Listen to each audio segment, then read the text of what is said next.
রাশিয়ায় দেখা দিয়েছে এক ভয়াবহ সংকট, যা শুধু তাদের ভবিষ্যৎ না, বরং রাশিয়ার গর্ব সেনাবাহিনী পর্যন্ত হুমকির মুখে পড়ে গিয়েছে। ভাবুন তো, এমন এক সময় আসতে চলেছে যখন রাশিয়ার মতন সামরিক শক্তিধর দেশের জন্য যুদ্ধ করার জন্য একটা সৈন্যও আর অবশিষ্ট থাকবে না। কি ভয়াবহ পরিস্থিতি, তাই না? তাদের জন্মহার এতটাই কমে গেছে যে ভবিষ্যতে নতুন করে সৈন্য তৈরি করা হয়ে উঠেছে তৃতীয় বিশ্বযুদ্ধের চাইতেও রাশিয়ার জন্য এক বড় চ্যালেঞ্জ।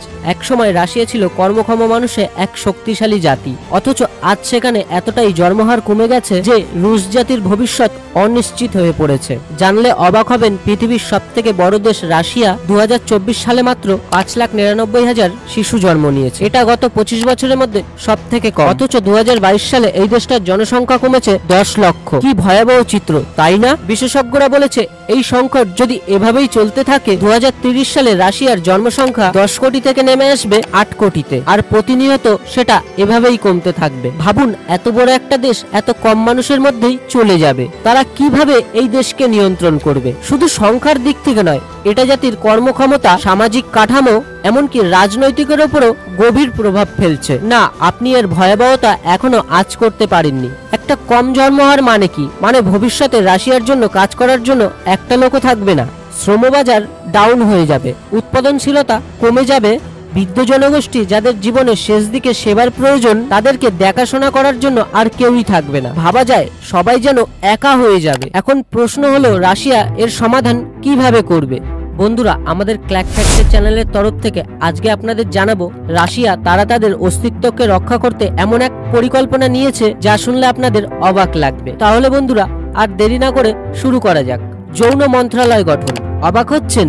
কিন্তু দেশের জন্মহার ক্রমাগত কমে যাওয়ার জন্য মোকাবেলা করার জন্য এই উদ্যোগ নেওয়া না ছাড়া পুতিন প্রশাসনের হাতে আর কোনো উপায়ই ছিল না। মজার ব্যাপার হলো, এই মন্ত্রণালয়ের কাজ হবে দেশ জুড়ে এমন কিছু ব্যবস্থা নেওয়া যা মানুষকে সন্তান গ্রহণে বেশ কিছু পদ্ধতি অভিনব করবে বেশ কিছু পদ্ধতিতে। এর মধ্যে সবথেকে গুরুত্বপূর্ণ হলো রুশদের জনসচেতনতা বেশি। বিশেষ প্রচারের মাধ্যমে নাগরিকদের কাছে বোঝানো হবে সন্তান নেওয়া এবং পরিবার বড় করা তাদের জাতের ভবিষ্যতের জন্য অপরিহার্য। তবে এখানেই শেষ না, আরো মজার ব্যাপার হলো নবদম্পতিদের জন্য থাকছে বিশেষ কিছু সুবিধা। তাদের আর্থিক চাপ কমানোর জন্য সরকার বিয়ের রাতের হোটেল খরচ বহন করবে প্রায় 30,000 টাকা পর্যন্ত।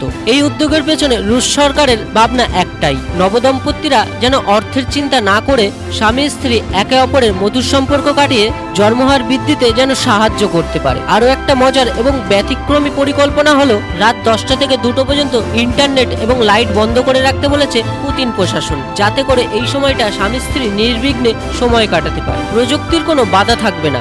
এই ঘনিষ্ঠ মুহূর্তগুলো স্বামী স্ত্রীর অতিরিক্ত ঘনিষ্ঠ সম্পর্কের ফলে কিছুটা হলেও তার জন্মহার বৃদ্ধিতে সাহায্য করবে। তবে দুঃখজনক ব্যাপারটা হলো, এই সমস্যা শুধু রাশিয়ায় না, এটা এখন পুরো বিশ্বতে তৃতীয় বিশ্বযুদ্ধের থেকেও বড় একটা সমস্যা। পৃথিবীর অনেক দেশ যেখানে প্রযুক্তি এবং অর্থনীতিতে এগিয়ে যাচ্ছে বা পিছিয়ে পড়ছে নিজেদের অস্তিত্বকে টিকিয়ে রাখতে। যেমন এক সময় যে দেশ উন্নতির রোল মডেল ছিল, সেই জাপান এখন জন্মহারের দিক থেকে এক নতুন সমস্যার মুখোমুখি। 2023 সালে জাপানে মাত্র 8 লাখ শিশু জন্মেছে। এটা শুনে অবাক হবেন না, আগের দশকে এই সংখ্যা ছিল 12 লক্ষ।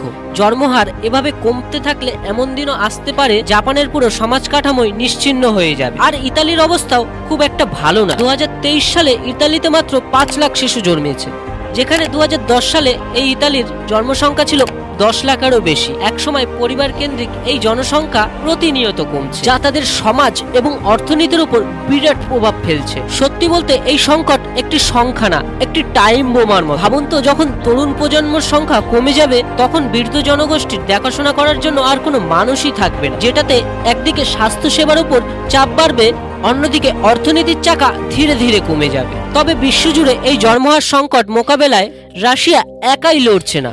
অনেক দেশই অভিনব সব উদ্যোগ গ্রহণ করেছে, যা কখনো বেশ মজার আবার কখনো বেশ চমকপ্রদ। যেমন সিঙ্গাপুর এবং হাঙ্গেরির পরিবারগুলোর পাশে দাঁড়িয়েছে বেশ শক্তভাবেই। সেখানে সন্তান নেওয়ার জন্য নগদ বোনাস দেওয়া হয়। ভাবুন তো, শুধু সন্তান জন্ম দিলেই পাবেন শুধু লাখ লাখ টাকা। এছাড়াও কর ছাড় এবং সন্তান লালন পালনের ভর্তুকি দিয়ে আর্থিক দুশ্চিন্তাও দূর করা হচ্ছে। সুইডেন, জাপান এবং দক্ষিণ কোরিয়ার মতন দেশগুলো পিতৃত্বকালীন ছুটিও চালু করে, যাতে পুরুষরাও সন্তান দেখভাল করার জন্য সময় পায়। এতে করে অনেক পুরুষই ছুটি পাওয়ার লোভে সন্তান গ্রহণ করছেন। ডেনমার্ক এবং ফ্রান্স বিনামূল্যে বন্ধ্যাত্ব চিকিৎসার জন্য ব্যবস্থা করেছে। আর ইতালি পরিবার গঠনের সৌন্দর্য তুলে ধরার জন্য টেলিভিশনে বিশেষ বিশেষ প্রচারণা চালিয়ে যাচ্ছে। তাদের বিজ্ঞাপনে দেখানো হয় বড় পরিবার মানে সুখী জীবন। এমনকি পরিবার গঠনের ভিত্তিতে তারা সেলিব্রিটিদের নিয়ে বিজ্ঞাপন দিচ্ছে। পোল্যান্ডতে যত বেশি সন্তান তত বেশি আর্থিক সুবিধা। এর মাধ্যমে মানুষকে তারা বড় পরিবার করতে উৎসাহিত করছে। তবে এসব উদ্যোগ শুধু সংখ্যা বাড়ানোর জন্য না, পশ্চিমাদের নিজেদের কুকর্মের ফলে হারিয়ে যাওয়া সমাজের ভিত্তিতে আবার নতুন করে মজবুত করার জন্য। বিশ্বের প্রতিটা দেশ আজ এক অদৃশ্য যুদ্ধে লিপ্ত, আর সেই যুদ্ধ হলো নতুন প্রজন্মের অস্তিত্ব রক্ষা করা। আর এই লড়াই সফল হবে কিনা তা সময়ই বলে দেবে। বন্ধুরা, রাশিয়ায় এভাবে জন্মহার কমে যাচ্ছে, আপনার কি মতামত তা অবশ্যই কমেন্টে জানাবেন।